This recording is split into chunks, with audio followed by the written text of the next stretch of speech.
Coming up, I've got some Brad Sweet stats for you. There's new drivers for the Premier 21 Sprint Car, more details on the Outlaw video game, and more. Let's go.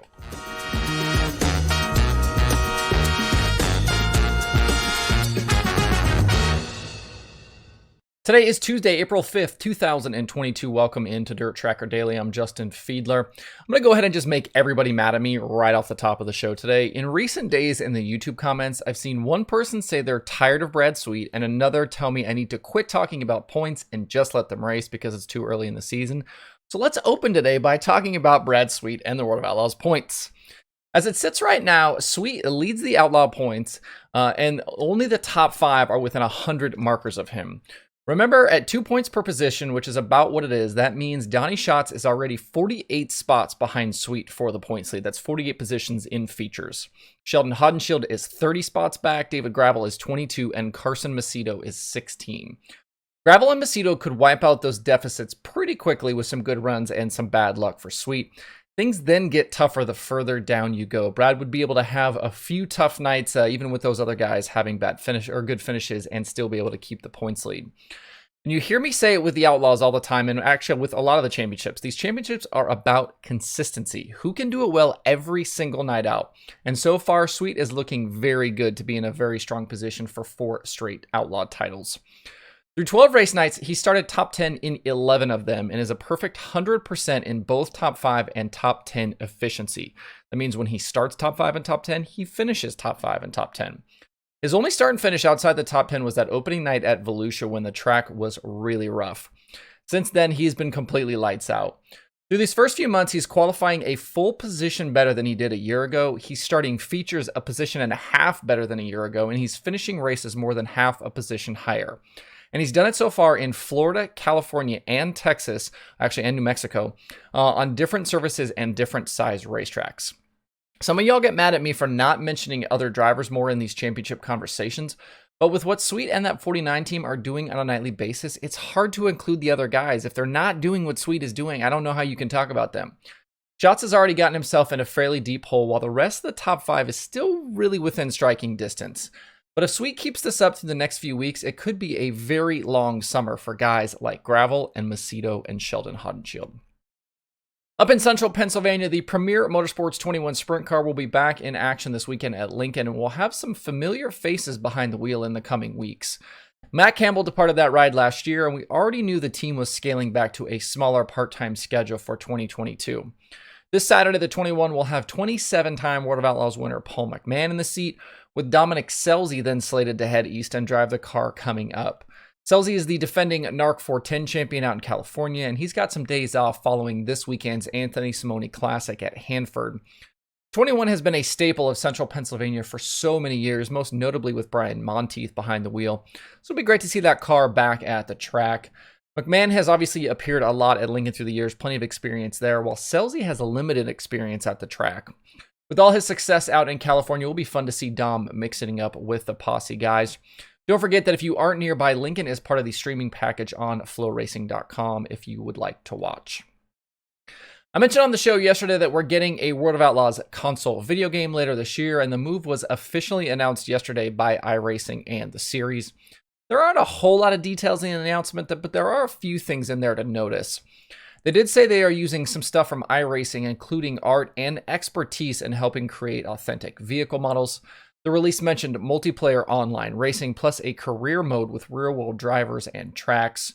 We should have more details on the game and what will be in it in the coming months. And some of you pointed out yesterday that it hasn't been 20 years since we had an Outlaw game. Like I said yesterday, you are correct. We did have one released back in 2010, but I kind of forgot about that one. I feel like the only game that ever really gets mentioned or talked about is that 2002 version.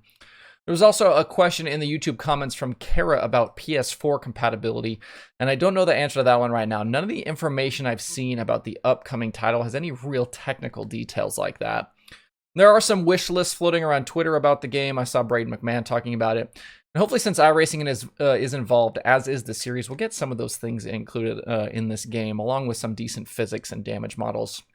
As we know more in the future about the Outlaw game, we will keep you posted.